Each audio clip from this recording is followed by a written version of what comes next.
지난 방송에 이어서 가업상속공제 계속 살펴보도록 하겠습니다. 안녕하세요. 네, 안녕하세요. 이번에 세법 개정으로 인해서 한도가 조금 늘어났습니다. 증여세과세 특례 같은 경우는 큰 폭으로 늘어났는데 가업상속공제도 증여세과세 특례와 마찬가지로 기간별로 사업 영위 기간별로 300억부터 600억으로 이렇게 늘어났다는 점 유념해 보시면 될 것 같습니다. 자, 한번 여기 사례를 한번 볼까요? 30년 이상 경영한 중소기업이다. 그러면 얼마까지 공제받겠어요? 600억까지 공제받겠죠. 네. 가업자산만 700억이다.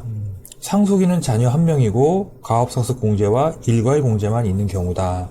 자, 가업상속공제 적용 대상이 아니면 700억이 전부 다 상속재산가액이 있죠? 그렇죠. 일괄 공제 보통 5억 해주고요. 여기 배우자 공제는 일단 배제한 겁니다. 그러면 과표가 695억 원이 될 거고요. 당연히 최고 세율 30억 이상 되니까 최고 세율 적용을 받겠죠? 네, 50%. 네, 50% 적용받는 거고, 그러면 누진 공제 4.6억을 빼면 네. 342억 9천만 원이 산출세액이 되고요. 3% 신고세액 공제해주면 납부세액이 332억 6,130만 원 되죠. 뒤에서 말씀드리겠지만 지금 납부할 능력이 안 된다 그러면 이제 연부연납이라는 것도 있고 아예 뭐를 신청한다? 유예를 신청한다. 상속세 유예 제도가 생겼죠. 네. 자, 그런데 이 제도를 선택하기 전에 요거부터 검토하는 게 맞겠죠. 실제 가업상속공제 내가 사전 요건이 되고 사후 관리할 수 있는 능력이 된다고 한다면 당연히 가업상속공제를 검토해 봐야 되겠죠. 그럼 600억까지 공제하고 나면 자, 일괄 공제는 별도로 또 5억 공제 받을 수 있습니다. 왜냐하면 이 100억은 일반 상속자산이 되잖아요. 그렇죠. 한도를 추가하는 거니까. 네. 그러면 과표가 95억 원이 되는 거고 요것도 30억 이상이기 때문에 50% 최고세율 적용받고 누진공제 4.6억을 빼주면 산출세액은 42억 9천만 원이고 신고세액 공제 3% 받습니다. 이게 일반적인 가업상속공제는 해당이 안 돼요. 자, 자진납부세액은 41억 6천만 원이니까 이렇게 따지면은 280억 정도가 세이빙이 되는 거죠. 전자의 경우에 뭐 문 닫아야죠, 뭐. 그렇죠. 예. 예. 다만 이제 부동산이 있는 경우 조금 더 고려해야 될 사항들이 있다는 점 말씀드리고 상속세 납부 능력이 있으면 사업 가업상속공제를 받을 수 없다. 이 산식에 따라서 네. 납부 능력을 계산한다는 거. 네. 그래서 무조건 가업상속공제가 늘어나서 다 적용이 돼. 그런데 중견기업에 해당되면 이 산식에 따라서 상속세 납부 요건은 충분히 갖추고 있다면 가업상속공제를 받을 수 없다. 네.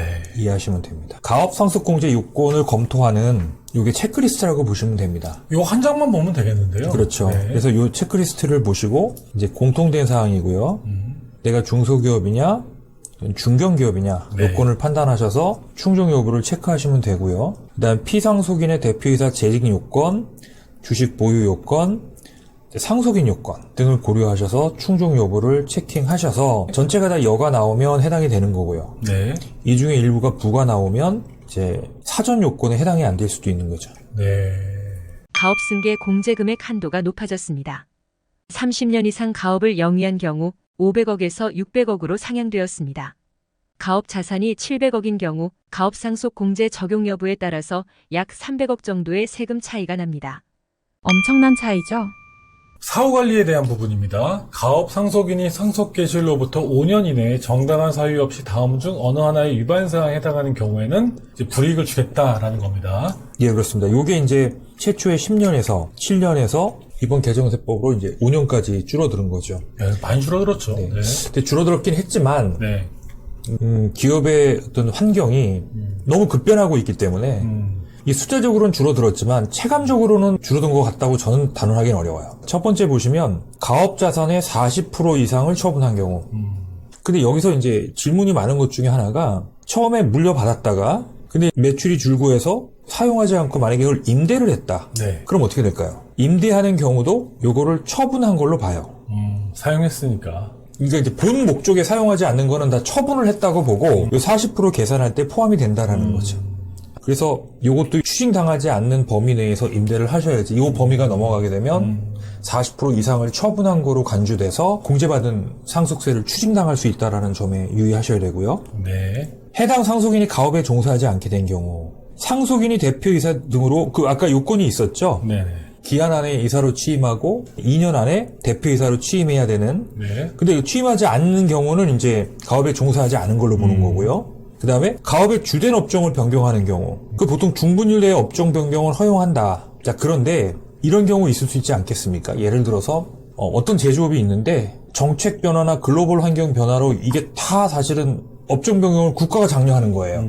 지원금도 줘가면서. 그런 경우 내 의지와 상관없이 내가 도소매업으로 바꿀 수 있는 거 아닙니까? 그래서 이런 특별한 사유가 있는 경우에는 심의위원회 심의를 거치게 되면 이런 경우도 가능하다.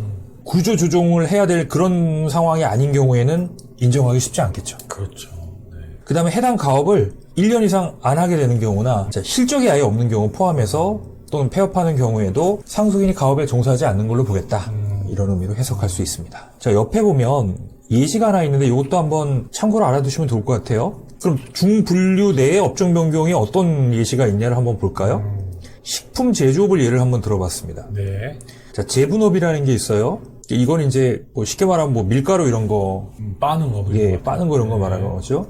근데 우린 그거 안 하고 직접 빵을 만드는 걸 하겠다든가. 요게 이제 중분류 내의 변경인 거고요. 음식 같은 경우는 뭐 알코올 음료 제조업을 하다가 비알코올 음료 제조업 전환한다. 이런 경우가 해당이 될 거고, 소매업 내의 식품 소매업에서 종합 소매업으로 전환한다. 이런 경우는 전혀 문제가 없다는 거예요. 네. 다만 이제 대분류 내에서 원칙은 안 되는데 여기 말씀드린 것처럼 평가심의위원회의 심의를 거쳐서 변경이 타당하다고 승인이 떨어지면 가능하다. 원칙은 안 된다. 자, 주식 등을 상속받은 상속인의 지분이 감소된 경우 소장님이 내용 한번 스크린ing 해주시겠어요? 상속인이 상속받은 주식 등을 처분하는 경우 유상증자 시 상속인이 실권하여 지분율이 감소되는 경우 상속인과 특수관계에 있는 자가 주식 등을 처분하거나 유상증자 시 실권하여 상속인이 최대주주 등에 해당하지 아니하는 경우 해당 법인의 감자로 인해 보유 주식수가 감소한 경우 단 균등 무상 감자는 제외. 보통은 이제 처분을 하게 되면 당연히 줄어들겠죠. 그 다음에 이제 유상증자를 할 때 특정인이 실권을 하게 되면 당연히 다른 사람의 지분율이 올라가면서 상대적으로 내 지분이 줄어들게 되겠죠. 네네.